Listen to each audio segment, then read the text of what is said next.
conversando acerca do Evangelho, conversando sobre o Evangelho. Hoje eu quero prosseguir um pouco mais nas reflexões acerca da fé. Semana passada nós começamos a falar acerca da fé e hoje nós queremos falar um pouco mais, uma vez que este é um tema extremamente necessário, haja vista que nós vivemos num tempo de uma profunda crise de fé. O próprio Jesus falou, profetizando acerca desses últimos dias, ele disse: quando vier o Filho do Homem, porventura ele achará fé sobre a terra? Então ele falava acerca desses últimos dias, os dias da vinda, da segunda vinda de Cristo, e ele, portanto, questiona se haveria, no sentido de que a fé estaria escassa. Lógico, a fé é genuína, né? A fé verdadeira, a fé que tem substância, a fé viva, orgânica, a fé que gera os frutos para a vida eterna. Então, esse é um assunto extremamente importante. Nós colocamos aqui ainda semana passada, demonstrando como que, hoje em dia, embora pareça haver bastante fé, ou muitas pessoas que possuem muita fé, mas nós vemos muito uma fé meramente dogmática, uma fé meramente tradicional, que não confere com a fé de que diz a Escritura. Para tanto, quero convidá-los a lerem comigo dois textos. O primeiro está em Hebreus capítulo 11. Abram em Hebreus capítulo 11. E depois vamos abrir também em Tiago, o livro seguinte a Hebreus, no capítulo 2. Hebreus capítulo 11, versículo 1. Acompanhe na sua Bíblia, diz assim: ora, a fé é a certeza de coisas que se esperam, a convicção de fatos que se não veem. Somente este conceito, este primeiro versículo. Vamos então também abrir em Tiago, capítulo 2. Vamos ler a partir do versículo 14 até o versículo 23. Ou até o versículo 24. Vou pedir bastante atenção, porque esse é um tema bastante complexo. Eu preciso que os irmãos atentem bem para o que nós vamos demonstrar essa noite.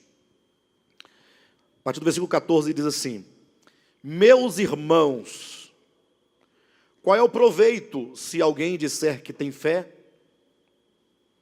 mas não tiver obras? Pode acaso semelhante fé salvá-lo? Se um irmão ou uma irmã estiverem carecidos de roupa e necessitados do alimento cotidiano, e qualquer dentre vós lhes disser: ide em paz, aquecei-vos e fartai-vos, sem contudo lhes dar o necessário para o corpo, qual é o proveito disso? Assim também a fé, se não tiver obras, por si só está morta. Mas alguém dirá: tu tens fé e eu tenho obras. Mostra-me essa tua fé sem as obras, e eu com as obras te mostrarei a minha fé. Crês tu que Deus é um só? Fazes bem, até os demônios creem e tremem. Queres ficar, pois, certo, ó homem insensato, de que a fé sem as obras é inoperante? Não foi por obras que Abraão, nosso pai, foi justificado quando ofereceu sobre o altar o próprio filho Isaque? Vês como a fé operava juntamente com as suas obras. Com efeito, foi pelas obras que a fé se consumou. E se cumpriu a Escritura, a qual diz: ora, Abraão creu em Deus, e isso lhe foi imputado para a justiça, e foi chamado amigo de Deus. Verificais que uma pessoa é justificada por obras, e não por fé somente. Amém?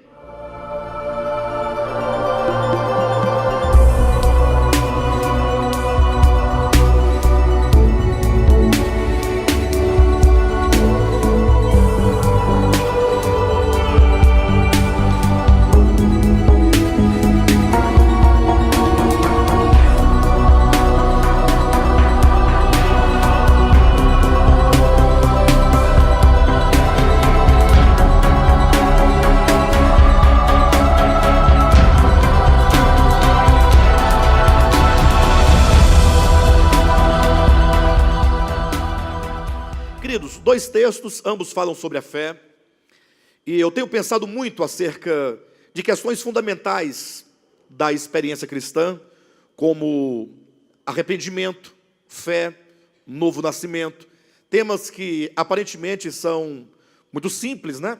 Parece que já são temas já batidos, ou já trabalhados, ou já compreendidos, mas quando nós olhamos esses temas, estamos agora falando sobre a fé, de uma perspectiva orgânica ou funcional, de uma perspectiva da existência ou da experiência do homem frente a esses ensinamentos ou a essas realidades espirituais, nós percebemos a profunda necessidade que temos de rever esses conceitos, de fazer uma nova leitura e de buscar a compreensão dessas verdades enquanto realidades no nosso ser, no nosso coração. O grande desafio nosso, ou o grande desafio de todo cristão, é de ter experiências com a verdade que ele crer. Ou seja, nós confessamos a palavra de Deus, nós confessamos a verdade de Deus, mas não deve ser apenas uma confissão de lábios. Nós precisamos de uma confissão que, de fato, possa estar constituída dentro de nós, como na semana passada nós demonstramos a partir do Evangelho de João, no capítulo 6, como o próprio Cristo, ao falar sobre a fé, ao falar sobre a obra de Deus que consiste em crer no Filho de Deus, ele diz que a fé é como que o tomar posse de algo para dentro de si. Quando ele fala que o crer em Deus, ou o crer em Cristo, é como comer a carne e beber o sangue do Filho de Deus. Ou seja, quando você se alimenta, que você recebe o alimento para dentro de você, o alimento passa por um processo de metabolização, não é? Ou seja, as vitaminas, os nutrientes daquele alimento serão absorvidos pelo seu corpo e vão constituir a sua própria pessoa. Em outras palavras, eu poderia dizer que nós somos aquilo que nós comemos. E dizendo acerca do espírito humano e do coração humano, também não é diferente. Nós somos, enquanto alma, nós somos, enquanto espírito, aquilo que espiritualmente nós comemos. Comer no sentido de tomar para si aquilo que Cristo é. Ele vai dizer que isso se faz mediante a palavra. Ele diz: as minhas palavras são espírito e são vida. Então, as palavras de Cristo são tomadas por nós, e essas palavras são trabalhadas no nosso ser. Elas são trabalhadas de maneira a se tornar uma só conosco, ou nós e a palavra nos tornarmos um só, nós sermos identificados com a palavra, não somente na forma intelectual, mas na forma do pensamento, na forma do sentir, na forma do ver, na forma do viver. Aí nós poderemos dizer de fato e de verdade que nós estamos exercendo a fé genuína, a fé verdadeira. E aqui nós vimos dois textos, e o primeiro texto, o texto de Hebreus, é um texto extremamente interessante, porque ele nos dá um conceito de fé. Ele nos mostra, né, capítulo 11, versículo 1 de Hebreus, que fé não é uma mera convicção. A fé não é um mero acreditar. A fé não é um mero posicionar-se a favor de algo. Como que diz, não, eu concordo com algo, eu acredito que isso deva ter sido assim de fato. Mas o texto diz, ora, a fé é a certeza de coisas que se esperam, a convicção de fatos que se não veem. Nessa leitura, em português, nessa versão, a impressão que dá é que a fé é uma convicção de alguma coisa, né? Fala assim, não, eu tenho uma convicção no meu coração de que deve haver anjos. Eu nunca vi anjo. Tem uma meia dúzia aqui que dizem que já viram anjos, né? Mas não se deve dar muito crédito a essas coisas, né? A essas pessoas. Mas o fato é que eu nunca vi anjo, mas digamos que eu diga assim, não, eu tenho uma convicção de que eles existam. Aí eu digo, isso é fé. Não é? Aí eu digo, não, eu também creio que Deus existe. Eu acredito que há um Deus, e portanto, eu digo isso, então eu tenho fé em Deus. E assim nós vamos confessando um tanto de outras coisas. Entretanto, a grande questão é, será que essa fé que eu digo exercer sobre Deus, ou sobre anjos, ou sobre qualquer outra coisa, que tanto essa suposta fé exerce influência na minha vida real, na minha vida concreta?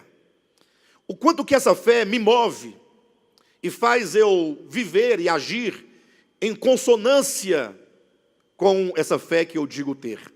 Então, observe vocês que a fé, quando nós olhamos por esse texto de Hebreus, na língua grega, que foi escrita, a Bíblia foi escrita em grego, no Novo Testamento, se diz que a fé é a substância, ao invés de você ler na sua Bíblia, como diz, é a certeza das coisas, no grego você vai encontrar uma palavra que traz essa ideia, que a fé é a substância das coisas que se não veem, ou seja, as coisas que não estão para os meus sentidos, para a minha visão, para o tato, paladar, olfato, né?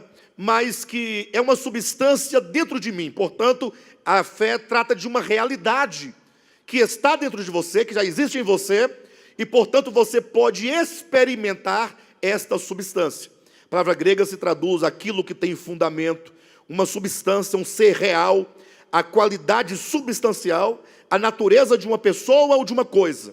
Quando a Bíblia, portanto, diz que a fé é a substância, ela quer dizer que a fé é algo que traduz a substância das coisas espirituais dentro de mim.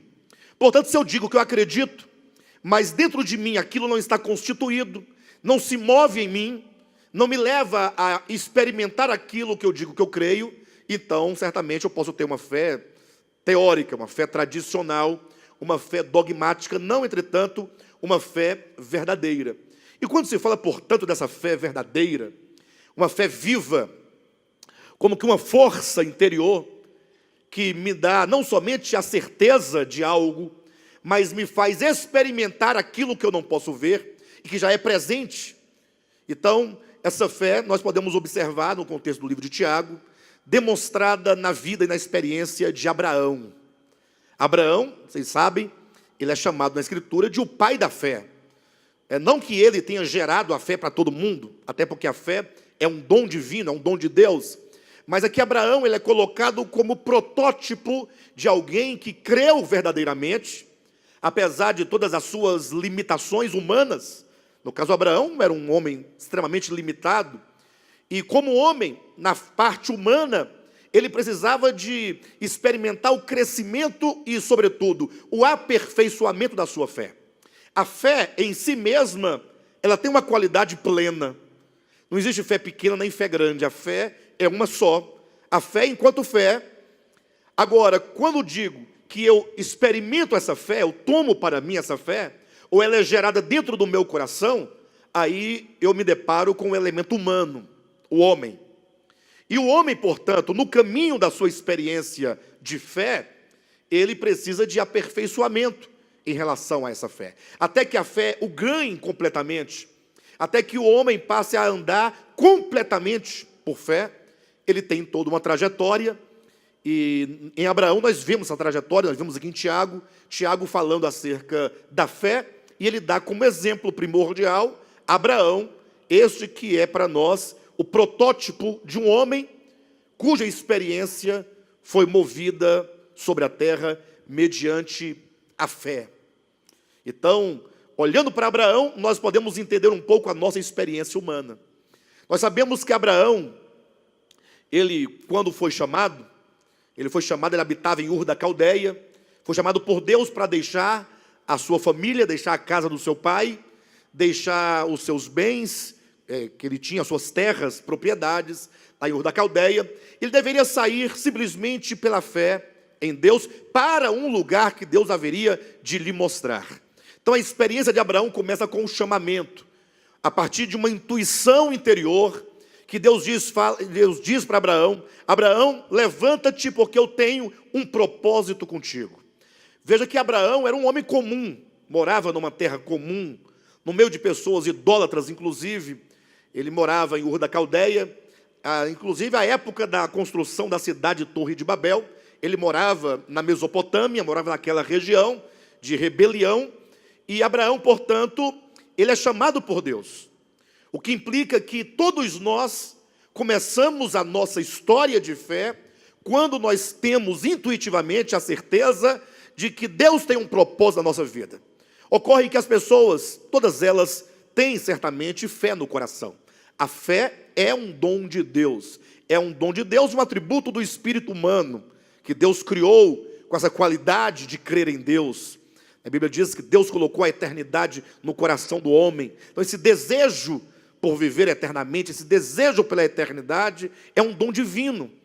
Os homens de toda sorte, eles buscam por Deus. De todo jeito, conhecendo muito ou pouco, eles sempre buscam a Deus, tanto é que eles fazem até mesmo ídolos, porque tem uma necessidade interior e profunda de servir a Deus, ou, de maneira geral, servir a um Deus. Muitos sem conhecimento se põem a servir a deuses, que eles próprios, inclusive, vão criando, mas o fato é que todo ser humano, em algum momento da sua experiência, ele vai ter esse start, esse começo, essa intuição de que ele é chamado, ele foi criado por Deus para servi-lo. Nesse caso, você, na sua experiência, precisa começar daqui, desse ponto de partida. Você crer em Deus, eu creio, mas você é um crer que você apenas aprendeu a acreditar, porque todos que vieram antes de você falaram isso? Ou você já sentiu intuitivamente no seu coração e já recebeu essa compreensão desse chamamento de que você existe para a glória de Deus e que Ele te chama, portanto, para uma experiência de fé com Ele? Você tem essa convicção no seu coração? Se sente chamado? Ou você é apenas um cristão, como eu vou colocar, tradicional, porque seus pais eram e os pais deles também eram, e assim você acabou ficando por aí, porque te trouxeram quando criança para a igreja, aí você ia, ficava na escolinha, os professores cantavam, contavam historinha, e você cresceu e criou um grupo de amigos na igreja, e você agora está aí porque você está, ou você se sente chamado por Deus, ou você se compreende como alguém que tem um papel importante a exercer no meio cristão, no mundo, na família. Se você se sente chamado, se você entende, porque Deus lhe mostrou no coração, então você já começou a sua experiência de fé. Porque Abraão, diz a Escritura, quando chamado, creu em Deus e obedeceu. Hebreus capítulo 11 vai colocar, quando Abraão creu, pela fé, Abraão obedeceu a Deus, indo para uma terra que Deus haveria de lhe mostrar.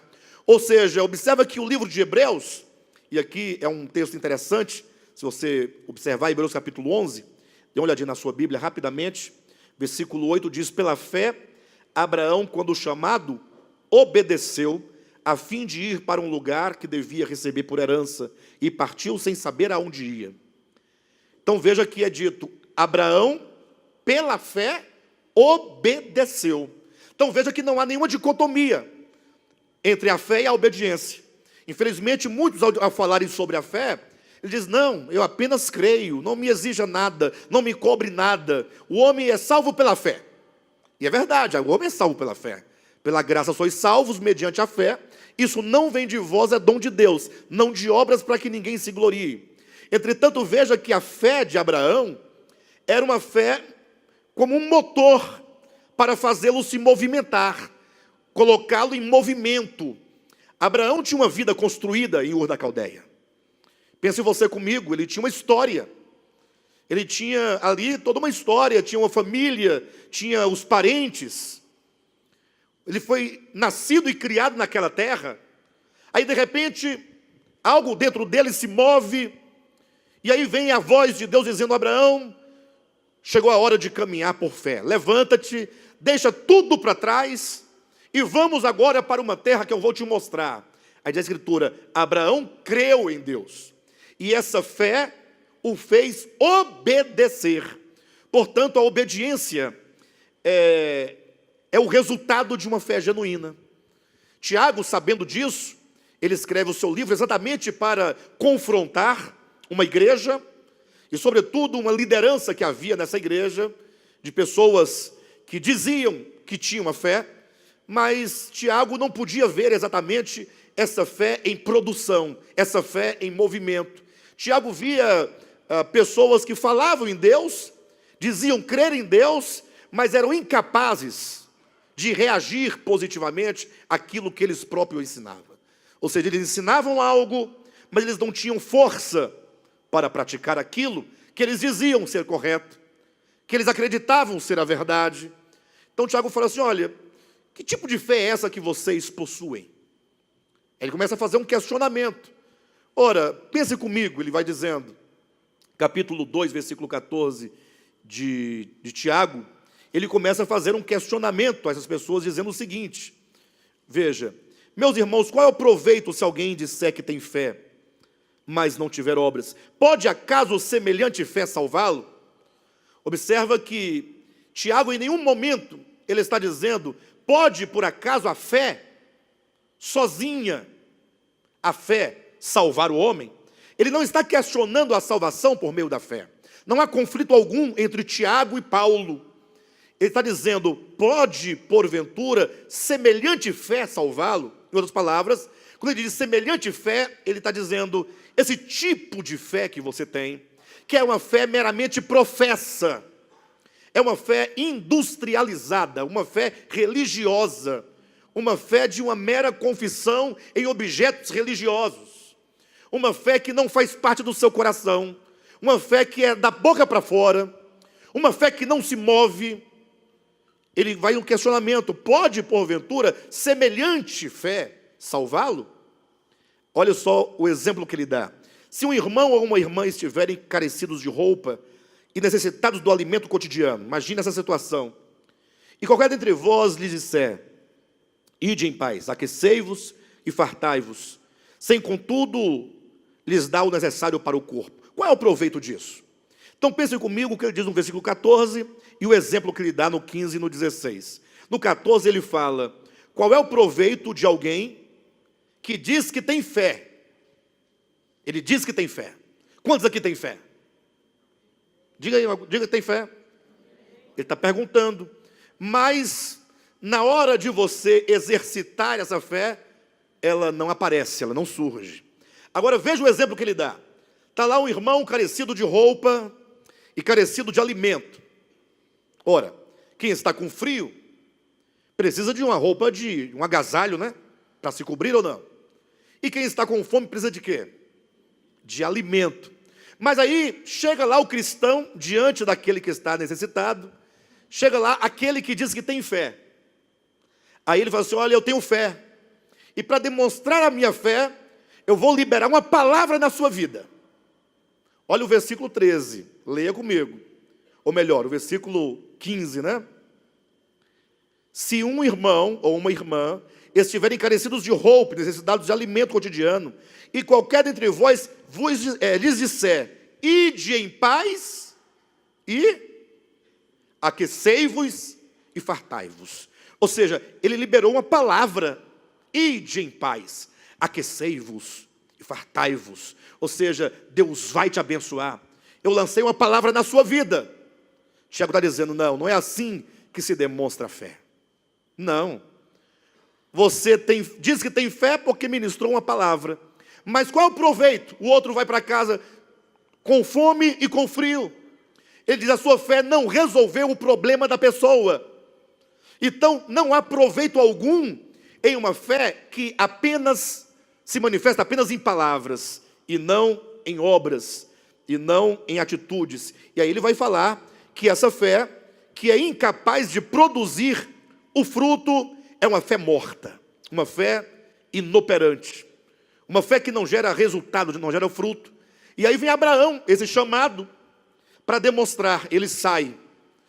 A prova de que Abraão creu é exatamente o fato de ele ter saído de Ur da Caldeia em obediência à palavra de Deus. Entretanto, a história de Abraão e sua experiência de fé não é tão simples assim. Isso porque o elemento humano precisa ser trabalhado. Ou seja, até nós compreendermos claramente a Deus e a sua vontade, nós passamos por altos e baixos. E a experiência de Abraão não foi diferente. Você vê que Abraão, quando chamado, grosso modo, Hebreus diz, ele obedeceu e saiu. Mas quando nós lemos a história de Abraão, nós vamos encontrar alguns problemas que Abraão foi aprendendo aos poucos. Pouco a pouco, ele foi aprendendo a exercitar sua fé em Deus e a colocá-la em prática.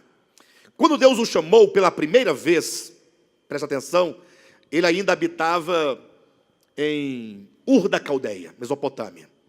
Quando você lê Gênesis capítulo 12, Lá vai dizer que Abraão foi chamado quando ele ainda habitava em Harã.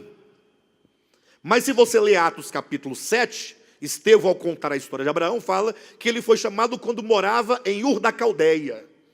Aí você fala assim, olha, mas eu estou com duas informações, afinal ele foi chamado, ele estava na Caldeia ou estava em Harã? É porque Abraão, ele foi chamado duas vezes, no sentido de que a primeira vez que Deus o chamou, Abraão, ele creu, mas não agiu prontamente. Sabe quando você crê no coração, mas você ainda precisa aprender a obediência, a fé que te move à obediência? Foi o caso de Abraão. No primeiro momento em que ele foi chamado, diz a Escritura, que foi preciso que o pai dele, Terá, o tirasse de lá. Diz a Bíblia que Terá saiu de Ur da Caldeia, levando a sua família, e foi habitar em Harã. Então Abraão, de alguma maneira, ele saiu. Só que quando ele saiu do meio da parentela dele, mas ele saiu com o seu pai. Estando ele habitando em Harã, Deus mais uma vez o chama dizendo, sai da tua casa, da tua terra, da tua parentela, da casa do teu pai, e vai para uma terra, ou vem para uma terra que eu te mostrarei. Então Abraão, nesse primeiro momento, ele vacilou na sua fé. Uma fé um pouco ainda, vacilante. Entretanto, agora, quando ele sai de Harã, ele sai sim, mas depois da morte do pai dele. Veja que ele ainda estava muito apegado à questão da família. E aí, depois da morte do pai, ele falou assim, meu pai morreu, então agora eu vou seguir adiante nesse chamamento. Só que aí ele leva consigo o seu sobrinho Ló. E Deus já havia dito, deixa para trás. Você precisa aprender a dependência de Deus. A fé, ela te projeta numa confiança plena naquilo que Deus diz, sem vacilar. O problema é que nós confiamos desconfiando, não é? É o elemento humano, é o coração do homem que ainda não aprendeu a confiar, isso porque confia muito ainda em si mesmo. Então, esse drama do homem que tem fé, mas que ainda não aprendeu a confiar em Deus, ele fica nessa crise de confiar e desconfiar ao mesmo tempo. Não sei se vocês entendem o que eu estou dizendo, mas a nossa experiência é assim. Nós temos a fé, você não duvida da sua fé, mas a sua fé ainda é frágil, ainda é uma fé tenra. Essa fé precisa passar por um aperfeiçoamento, e o aperfeiçoamento da fé só acontece mediante experiências. Ou seja, a fé tem que amadurecer, o tempo tem que passar, e Deus vai nos mostrando a cada momento a nossa fraqueza, até que você chega a um ponto de desacreditar de você mesmo. Enquanto nós confiarmos muito em nós mesmos, confiar naquilo que nos dá sustentação, ou naquilo que supostamente nos sustenta. Por exemplo, imagina, você confia na sua família, você tem os seus irmãos do seu lado, você tem o seu pai, você tem a sua mãe, você tem os seus amigos, você tem o seu trabalho, e tudo isso, então, você fala, não, eu confio unicamente em Deus. Aí Deus fala assim, então sai da sua terra, da sua família, da casa do teu pai, e vem comigo, vamos andar por fé. Eu vou te levar para um lugar que você não conhece, mas que eu vou te dar. Vou fazer de você uma grande bênção. E agora, na hora de deixar essas bases, esses fundamentos, aí foi que Abraão sentiu fraqueza, e ele leva Ló consigo. Estava lá, vivendo com Ló, e aí novamente vem mais uma experiência para mostrar a Abraão que ele precisa aprender a depender única e exclusivamente de Deus. Logo, os pastores de Abraão começaram a contender com os pastores de Ló, ou seja, estava inviável que eles vivessem juntos, que eles continuassem morando na mesma região, no mesmo lugar. Foi então que Abraão teve que tomar a decisão de falar, Ló, você vai para uma direção, que eu vou para outra direção. Só que com tudo isso, Abraão foi aprendendo a deixar. Primeiramente, seu pai teve que morrer, agora ele teve que deixar Ló para trás, ou ir para outro lado, até que então, vivendo ele lá, desceu ao Egito. Chegando no Egito, diz que Faraó se agraciou pela mulher de Abraão. E agora, o que responder ao rei? O rei quer saber que mulher é essa. Mulher muito bela, muito bonita. Aí vem o receio, vem o medo. E Abraão novamente vacila e diz para Faraó: não, é só minha irmã. É minha irmã.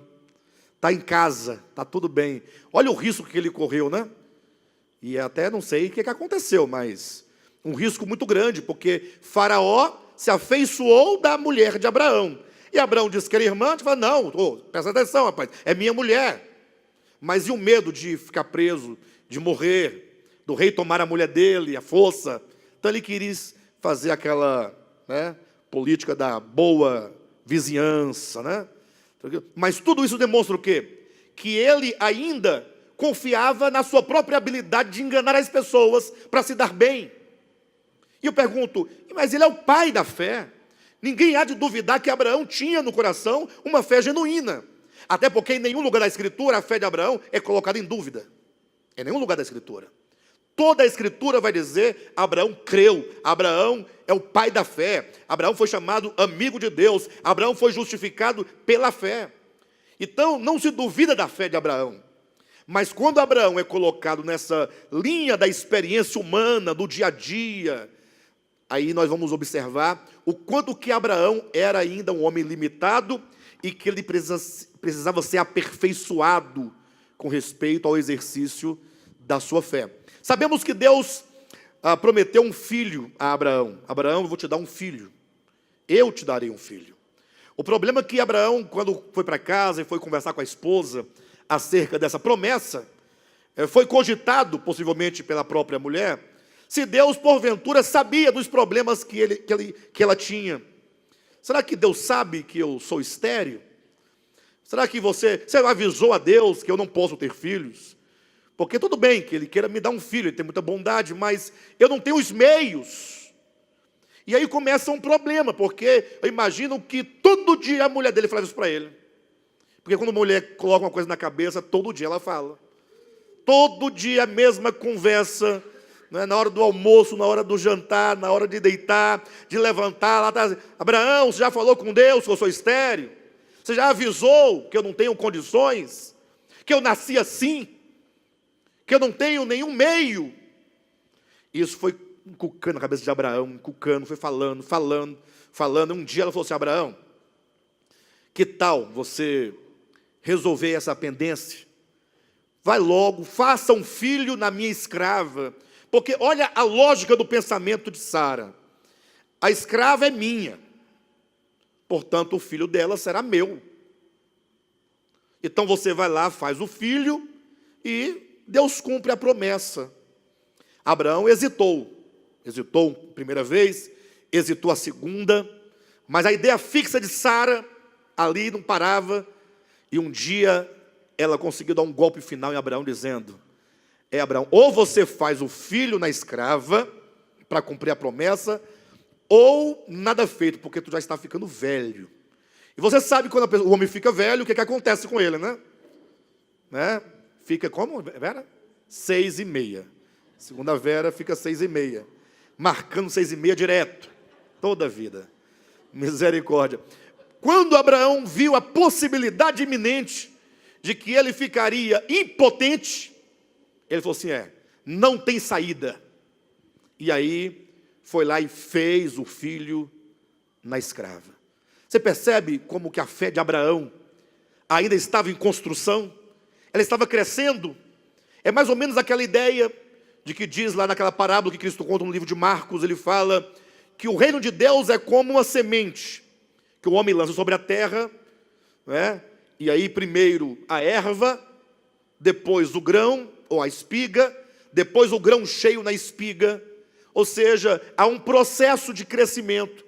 É aquela fé que, colocada no coração, ou nascida no coração, brotada no coração, ela precisa de crescimento, de desenvolvimento e de aperfeiçoamento, para que ela chegue na sua forma gloriosa, de completa confiança e, sobretudo, de experiência do reino de Deus. O reino de Deus está dentro do homem. A Bíblia fala de um homem, presta atenção, que, encontrando um tesouro no campo, ele foi capaz de vender tudo o que ele tinha para adquirir aquele campo em razão do tesouro. Então pense comigo, o reino de Deus está dentro de nós, não é verdade ou não? E o reino de Deus é comparado a um tesouro escondido no campo, que o homem o encontrou. Ou seja, se esse tesouro está escondido, implica que, estando o reino de Deus dentro de todos os homens, ocorre que nem todos os homens encontraram esse reino dentro de si. Por isso que é dito que é necessário nascer de novo, né? Ou melhor, para ver o reino de Deus, para ser visto, percebido, para que você encontre esse reino dentro de você, é preciso então que você, quando você encontra esse tesouro, aquele homem da parábola encontrou o tesouro, o que ele fez? Ele vendeu tudo o que ele tinha. Imagine só a Vera, digamos que ela tenha casa, carro, fazenda, avião, o que mais, Vera? Apartamentos, tem triplex, em Guarujá não? Não, mas tem triplex. Imagine agora que ela encontre um tesouro. Ela sabe que esse tesouro, presta atenção, é muito maior em valor, em riqueza, em bens, do que tudo aquilo que ela possui. Então, porque ela encontrou, ela tem a ciência, ela tem a convicção, ela vende tudo o que tem e compra aquele campo. Porque ela encontrou o tesouro. Sabe por que muitas vezes nós não conseguimos nos mover em direção ao reino de Deus? Porque não o encontramos ainda. Porque não o encontramos ainda.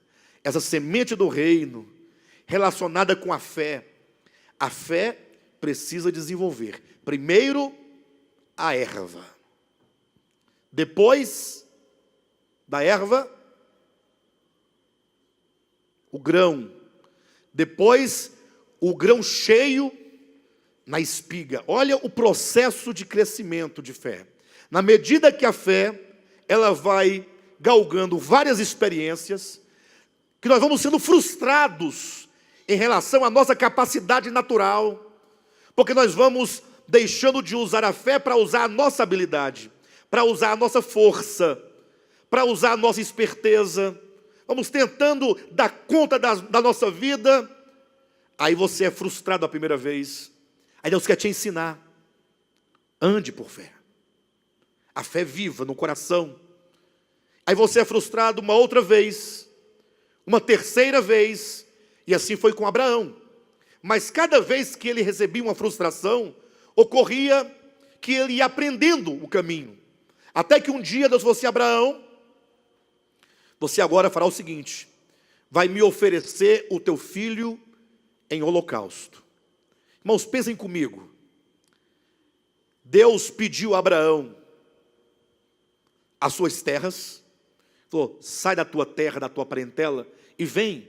Ou seja, deixa essa sua vida para trás. Deus pediu aquilo para ele. Como que Abraão, sacrifique tudo isso por mim. A fé de Abraão tinha que aprender a sacrificar o que ele possuía para servir unicamente a Deus. Depois Deus pediu o pai de Abraão: deixa a casa do teu pai. Com outras palavras, me entrega ele e segue sozinho. Pediu o seu sobrinho, Ló. E agora, depois que ele se frustrou, que ele fez o filho da escrava, mas Deus lhe apareceu e Deus lhe deu, então, o filho da promessa, o filho da velhice. Deus deu a Abraão o filho quando ele já estava impotente. A velhinha também estava lá ruim que só. Já a velhinha não tinha também os meios, era estéril. Uma velhinha estéril, enjoada. Abraão velho, impotente, enjoado. Um dia acordou, deu um negócio nele, um negócio esquisito. Acordou animado: mulher, estou animado. Do nada, milagre, né? Milagre. Abraão estava experimentando o Deus que ressuscita os mortos. Mas é verdade, é engraçado, mas está escrito na Escritura. E Sara, por sua vez, haveria de ter a experiência do Deus que traz à existência as coisas que não existem. Como ela nunca teve os meios de ter filho, Deus daria o que ela não tinha. E agora, e Abraão, que tivera, porém estava morto, amortecido, é o termo bíblico. Deus ressuscita dos mortos a Abraão. Vocês estão entendendo o que eu estou falando claramente. E aí Abraão teve um filho. Pensa nesse filho. Primeiro, o filho da mulher que ele amava de verdade. Porque ele tinha outros filhos. No caso, teve um filho com a sua escrava. Mas foi apenas uma combinação para ter um filho. Não tinha laços. Mas agora ele tinha um filho da mulher que ele amava. 2, tinha um filho da velhice. Era o filho da promessa. Era o filho da experiência com Deus. Então aquele filho tomou de conta do coração de Abraão de tal modo que para Abraão tudo era aquele menino. Sabe quando você tem algo muito grande que enche seu coração, você vive e sofre por aquilo? Medo de perder muitas vezes. E nesse caso, esse filho já estava ocupando inclusive o lugar de Deus no coração de Abraão. Deus já não era mais o primeiro lugar na vida de Abraão. E aqui é onde Tiago vai dizer que neste momento, Deus fala: Abraão, me dê o seu filho. Me dê o seu filho em holocausto. Muitos ao lerem essa porção vão questionar, mas e porventura Deus pediria o sacrifício de um filho, de um ser humano?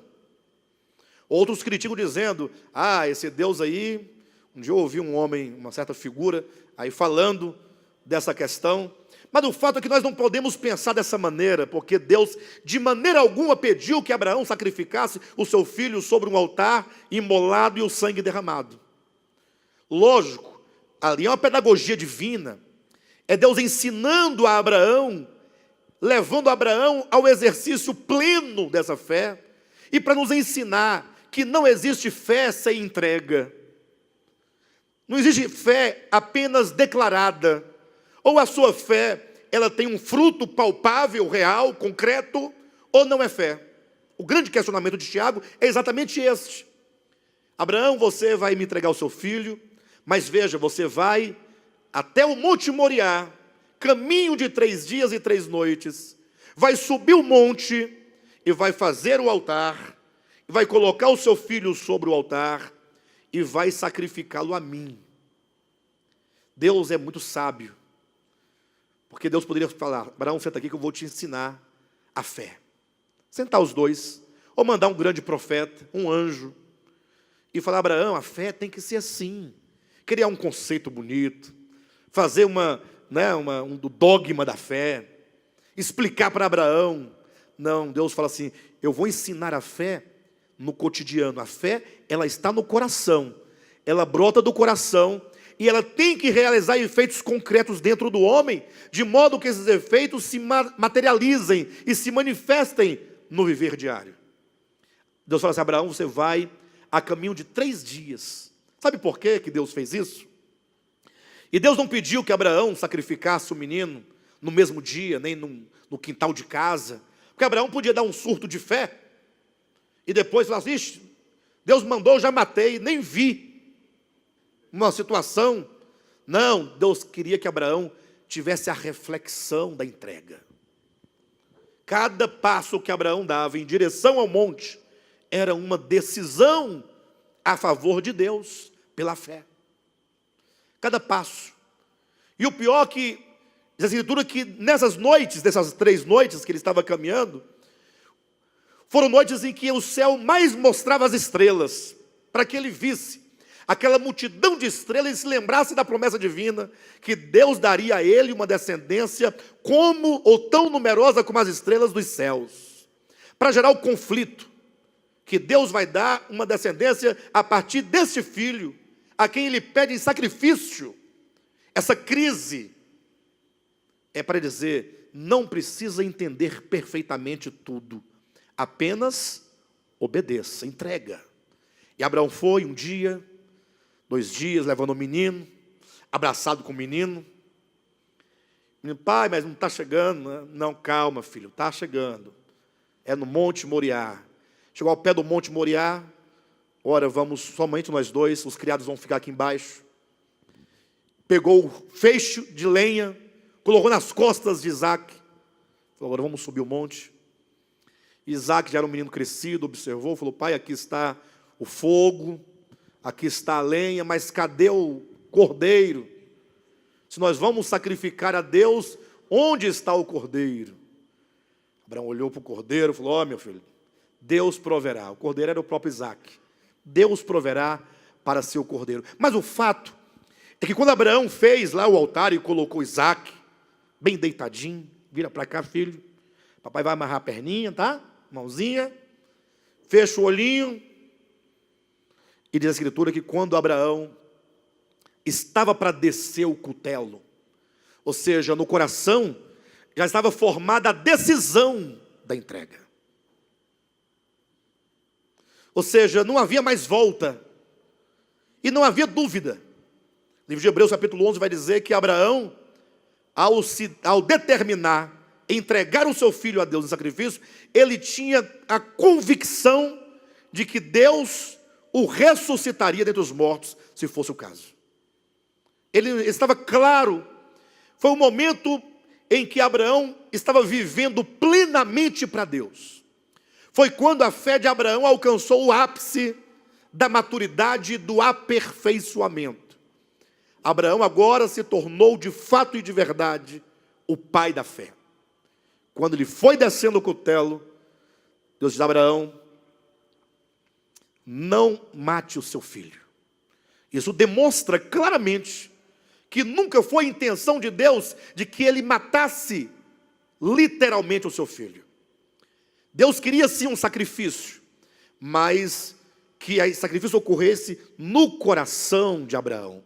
É aqui no coração foi que Isaac foi morto. Quando ele entregou a Deus plenamente o seu filho, dando a Deus o primeiríssimo lugar na sua vida, acima do próprio filho que ele tinha, aí falou assim: Isaac, ou Abraão, o seu filho já foi sacrificado. Ele já foi imolado. Aí veja as palavras de Deus em Gênesis capítulo 22. Agora eu sei que temes verdadeiramente a Deus. Lógico, não vamos discutir os méritos aqui. A Bíblia usa de linguagem antropomórfica, de linguagem em forma humana, linguagem humana, para falar de coisas divinas. É lógico que Deus sempre soube. Deus não tem que esperar e nem fazer teste com ninguém para colocar à prova a fé de ninguém. Deus sabe de tudo. Agora, é você que tem que colocar a sua fé à prova. É você. Em outras palavras, no lugar de você ler: agora eu sei que temes verdadeiramente a mim, você tem que entender o texto de Gênesis como que dissesse: agora a sua fé, ela foi demonstrada por meio da entrega do seu filho. Agora sim a sua fé foi demonstrada, ela foi revelada, a sua fé foi aperfeiçoada, ela foi demonstrada. E por isso que o Tiago vai dizer que quando então Abraão entrega ou oferece o seu filho, ele diz assim: com efeito foi com as obras que a fé se consumou. Então veja como está claro que Tiago não está reivindicando nenhum tipo de obra associada à fé. Como que dissesse: a fé sozinha não é capaz de salvar. Você tem que ter a fé, mas tem que ter também obras. Não. Ele está dizendo que a fé genuína do coração, essa fé verdadeira, porque é viva, porque é orgânica, ela vai gerar fruto. E se ela não gera, então é uma fé, ele diz, inoperante. Uma fé incapaz de produzir qualquer coisa. Portanto, uma fé manufaturada, fabricada, industrializada. Como imagina você uma fruta, uma maçã feita de parafina. Já viram? Coisa mais linda. Você pensa que é até de verdade. Ou você vê umas plantas que imitam a realidade, só que é de plástico. Não tem o poder de produzir fruto, flores, outras sementes, para que... Não, incapaz, totalmente incapaz. A fé, ela tem que ser demonstrada. Por isso que diz que foi pela fé que foi pelas obras que a fé de Abraão se consumou. Foi uma fé que chegou na sua maturidade, no ápice da sua experiência e ela gera a obediência, ela gera a renúncia, ela gera a entrega. E é dito, e se cumpriu a escritura, a qual diz, ora, Abraão creu em Deus, e isso lhe foi imputado para a justiça. Quando ele diz se cumpriu, pense comigo como são as coisas. Quando foi dito isto aqui, Abraão creu em Deus, e isso lhe foi imputado para a justiça. Não se refere, porventura, ao início da experiência de Abraão, quando ele foi chamado? Então, quando ele foi chamado, é dito que ele creu, é verdade, tinha fé. Só que essa fé que diz que justifica, essa fé que salva realmente, está aqui, ó, lê na sua Bíblia. Ora, Abraão creu em Deus, e isso, esse crer, lhe foi imputado para a justiça. Só que quando isso aconteceu, quando ele foi chamado, essa fé ainda estava tenra, precisava de desenvolvimento, de aperfeiçoamento, precisava de confirmação. Por exemplo, podemos colocar aqui um outro texto, só para os irmãos entenderem o que eu estou dizendo. Nós sabemos que Cristo morreu na cruz e que Ele ressuscitou dentre os mortos. E se Ele ressuscitou dos mortos, é certo então que Ele venceu o quê? A morte. Alguém duvida que a morte foi vencida por Cristo? Entretanto, é dito que quando então, por ocasião da ressurreição dos mortos, portanto uma expectativa escatológica, quando o Senhor então ressuscitar os mortos, e o mortal se revestir de imortalidade, o corruptível se revestir de incorruptibilidade, a fraqueza se revestir de honra, quando então os mortos levantarem, é dito, então se cumprirá a palavra que foi dita, tragada foi a morte pela vitória. Ou seja, é verdade que Cristo venceu a morte, mas é preciso então que essa morte seja vencida dentro de todos os crentes, dos homens, para que então, no final, essa palavra e esse fato realizado por Cristo, ele possa ter um alcance na experiência humana, naqueles que creram, e então essa verdade chegar no seu pleno amadurecimento e no seu pleno cumprimento, quando nós todos também vencermos a morte por ocasião da ressurreição.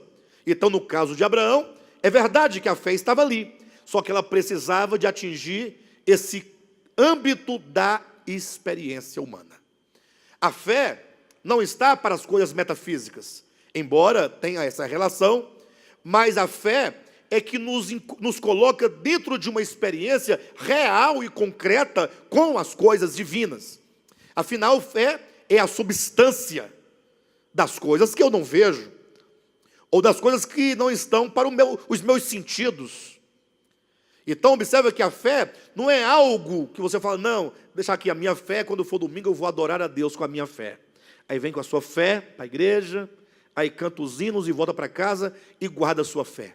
Não, a fé genuína e a fé verdadeira, ela nos moverá diariamente, no dia a dia, onde você estiver, na sua família, no seu trabalho, essa fé, ela tem que se manifestar. Ela tem que se mostrar viva e produzir fruto. E os frutos da fé, quais são? Os frutos da fé. Quem sabe? Aí é o fruto do Espírito. Quais são os frutos da fé? Você está procurando um versículo, não vai encontrar. Não tem um versículo. O fruto da fé não tem. O fruto da fé é a obediência a todos os mandamentos de Deus. Ou seja, Deus fala, você diz que acredita, mas você não obedece. Por que isso acontece? Por que Deus fala tantas vezes e nós somos resistentes? É porque a nossa fé está em processo. E talvez você tenha sofrido muito na sua vida, mas talvez você não tenha percebido a relação do crescimento espiritual da sua fé com aquelas circunstâncias. Porque a primeira coisa que nós fazemos quando sofremos é pedir oração. Senhor, tira-me desse sofrimento. Irmãos, orem por mim para que Deus me livre desse sofrimento. Não é assim que nós falamos? Ou não é? Todo o sofrimento, nós queremos nos livrar dele. E não paramos para pensar que o sofrimento nos ensina, o sofrimento nos trabalha. E, portanto, nossa fé, ela só vai sendo aperfeiçoada na mesma proporção em que, ao sofrer, nas suas frustrações, sobretudo no que diz respeito à nossa capacidade humana de realização das coisas, é que quando nós sofremos, nós então fazemos a relação com a fé e aprendemos. Aprendemos quando? Quando eu falo, poxa, eu deixei de confiar, eu deixei de proceder para usar a minha própria habilidade, e aí agora eu sou não somente confrontado com isso, mas eu sou convencido de que a minha capacidade não gera resultado eterno. Então essa fé, ela se manifesta, o fruto da fé é a obediência. Abraão, ele chega no ápice da fé. Olhe, ele teve que sair pela fé, ele obedeceu partindo para uma terra. Então a fé produz o ato, a obediência de ele sair, mas ele sai ainda cheio de coisas, e ele tinha que ir abandonando ao longo do caminho essas coisas, para que no final a sua fé se realizasse plenamente na entrega total. Tudo o que Deus queria de Abraão, desde o princípio, era entrega total, rendição total, absoluta por Deus. Isso é produto da fé. A fé vai nos levar a essa entrega. A fé vai nos levar ao encontrarmos o tesouro escondido, esse reino de Deus dentro de nós, vai nos levar a vender tudo o que temos para entrarmos nessa experiência. Não se trata aqui de riquezas terrenas, de dinheiro material meramente, mas é a disposição do coração de abster-se e de abandonar tudo o que porventura impede de nós termos essa profunda experiência dentro de nós com o reino de Deus.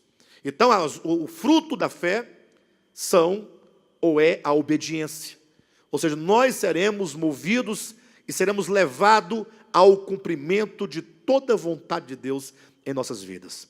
Aí vai ocorrer que nós não mais ficaremos na tentativa vã de obediência pelo dever.